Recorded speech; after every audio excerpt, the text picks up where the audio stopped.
Salut à tous et bienvenue sur Clean Rider. On est là pour notre rendez-vous vidéo sur les vélos électriques et aujourd'hui il y a pas mal à raconter avec de belles actus, des tests sympas et le plein de bons plans. Allez, on démarre.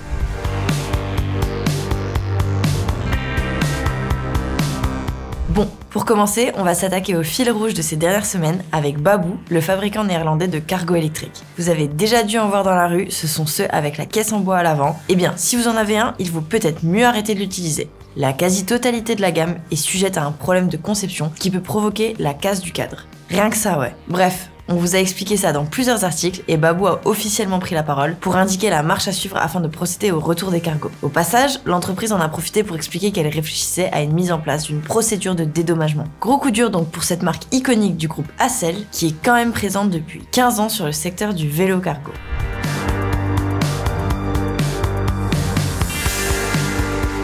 On continue maintenant avec Renault qui, comme vous le savez si vous suivez un peu l'actu auto, vient de présenter officiellement la R5 électrique, sa nouvelle voiture citadine à petit prix. Le truc, c'est qu'elle est fabriquée en France. Alors Renault s'est dit, tiens, et pourquoi j'irais pas m'associer avec d'autres constructeurs français pour sortir des produits dérivés? Bah ouais, pourquoi pas? Et bah du coup, on a le droit à une trottinette électrique haut de gamme de chez Plume, un vélo électrique ultra léger de chez Jitensha, un speedbike Devol et encore plus fun, une motoneige Moonbike. Tout ce petit monde a le droit au même coloris jaune et vert pop de la nouvelle R5 et à bord le logo de Renault. Ça va pas changer le monde, surtout que tout ça est vendu en édition limitée à des prix délirants. Mais bon, c'est marrant quand même.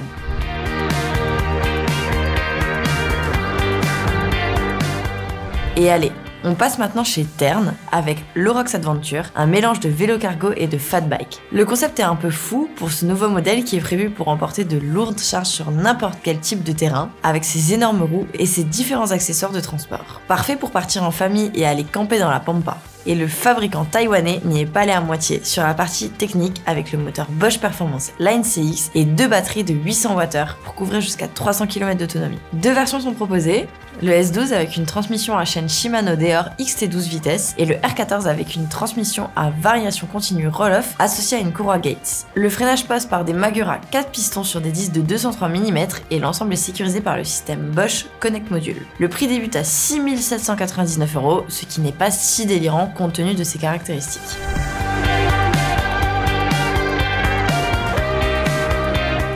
On continue avec les concepts décalés avec ce vélo solaire développé en France par la jeune société Moving Power Lab. Le Solar Commuter n'a pas grand chose d'original à montrer sur la partie cycle, mais ce qui saute aux yeux c'est bien le petit panneau solaire planté sur le porte-bagages arrière. Bon, vous l'avez deviné, l'idée est de pouvoir recharger sa batterie avec le soleil. Un système qui marcherait plutôt bien car l'équipe qui développe ça à Sofia Antipolis explique qu'avec des conditions climatiques pas terribles en hiver, le vélo est capable de recharger environ 60% de sa batterie pour obtenir 40 km d'autonomie. Le développement de ce vélo n'est pas tout à fait terminé, mais ça devrait venir assez vite. Il faut quand même compter 3 à 4 000 €, mais ensuite la recharge est gratuite et écolo.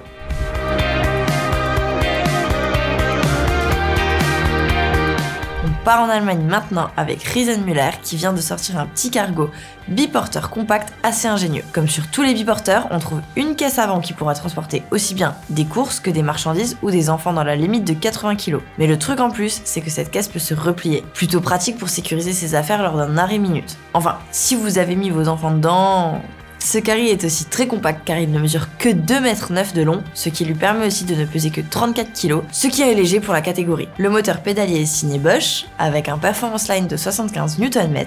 Il est associé à une batterie de 545 Wh ou 725 Wh en fonction de la version choisie. On aura aussi droit à une transmission Microshift Adventix à 10 vitesses sur la version Touring et une courroie associée à un moyeu à variation continue en violo sur l'édition Vario. Et comme d'hab chez ce fabricant, la Deutsche Qualität se paye au prix fort, avec un prix de 5 849 € pour le Carry Touring et de 6 459 € sur le Vario. En ajoutant quelques options, on va vite monter jusqu'à 8 000 €. Ça pique un peu.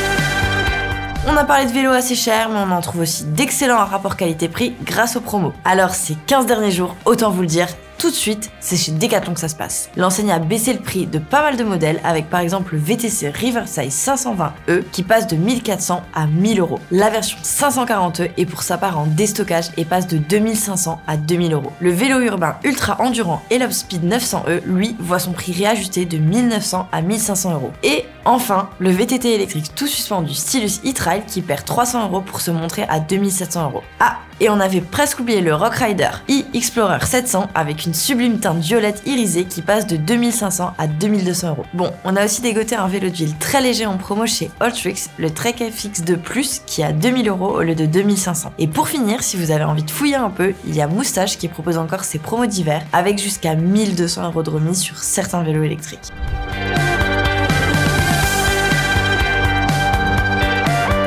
Avant de se quitter, on termine par nos tests et autant vous dire, l'équipe n'a pas chômé. On a tout d'abord David qui a eu l'exclusivité du test Nakamura Crossover Longtail, un vélo cargo électrique intersport qui va faire très mal à la concurrence tant le rapport qualité-prix est dingue. Régis lui a failli se tuer en testant Langway L20. À la base, ce petit fat bike était plutôt fun avec ses grosses roues et son équipement complet. Sauf qu'il manquait des pièces pour le montage et que la roue avant s'est faite la malle pendant l'essai. On déconseille. En revanche, il a bien aimé le Imiway Cruiser ST, encore un fat bike mais avec de grandes roues de 26 pouces cette fois. Un vélo plaisir d'entrée de gamme qui invite clairement à la détente. Ensuite, on a Mathieu qui a pu faire la prise en main du Muli ST Pro, un cargo électrique biporteur aux lignes ultra fines qui ressemble pas mal au Carry dont on parlait juste avant. Léger, bien équipé et assez pratique à utiliser, il est vraiment pas mal. Côté accessoires, on a testé le gonfleur électrique Xiaomi Air Compressor 2 qui est vraiment plus rapide que le précédent et c'est toujours aussi pratique. On a aussi Fabien qui a mis ses pieds dans le couvre-chaussures Between 940 de Decathlon. Pas trop cher et super pratique pour garder les pieds au sec quand il pleut. Régis lui a mis sa tête dans le Pocom Beacon Mips, un casque au chouette design qui a une bande LED à l'arrière. Il a aussi pu tester un sac à dos, le Tulle Paramount 2 convertible, un modèle qui a pas mal de poches intérieures et qui est parfait pour le vélo taf. Voilà, c'est tout pour cette vidéo.